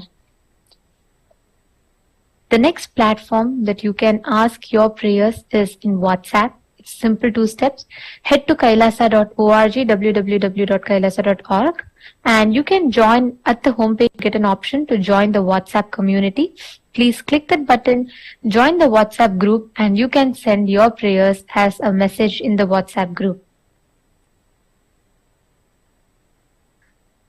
You can also post your prayer on the Twitter platform, formerly known as Twitter, now X. You can head to twitter.com/Sri Nithyananda. KAILASA's SPH Nithyananda Paramashivam is the Twitter handle, the official Twitter handle of Swamiji. So please go to the topmost pinned post and click on the reply icon and use the hashtag #AskTheAvatar and post your prayers. The next is Instagram. So on Instagram platform, you can head to the Instagram platform. The official handle is @Sri Nithyananda, that's the username. And you can go to that Instagram handle and you can go to the live notification that you will see on the profile picture. Just click that. It will take you to the live video, and you can leave your prayers and blessings requests as a comment under the live videos comment section. And don't forget to follow, and you can like that live video. These are the platforms that you can ask, and the last one is the Facebook platform. So you can go to Facebook and the official channel, KAILASA's SPH JGM Nithyananda Paramashivam, the official Facebook channel, and you can go to that Facebook page, and you can post your prayers, blessings requests as a comment under the live video, and you can like and share that live video. And in all of these platforms, you can post your prayers and blessings requests. Swamiji will be seeing all of these platforms and blessing you. So you make sure that you're posting in all of these platforms, and you can receive the blessings and boons from Swamiji. Understand, out of extreme compassion, Swamiji has opened all these platforms just so that not a single of your messages, your prayers are getting missed. So you can post on all of these platforms. Just Bhagwan's eyes falling on your prayers are enough. Immediately your prayers are blessed. Let's continue to enjoy the darshan.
as the ultimate manifestation of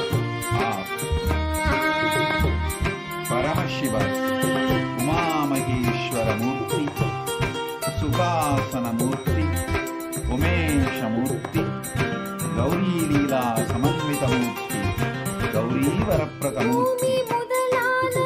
I bless you all with Paramadvaita. I initiate all of you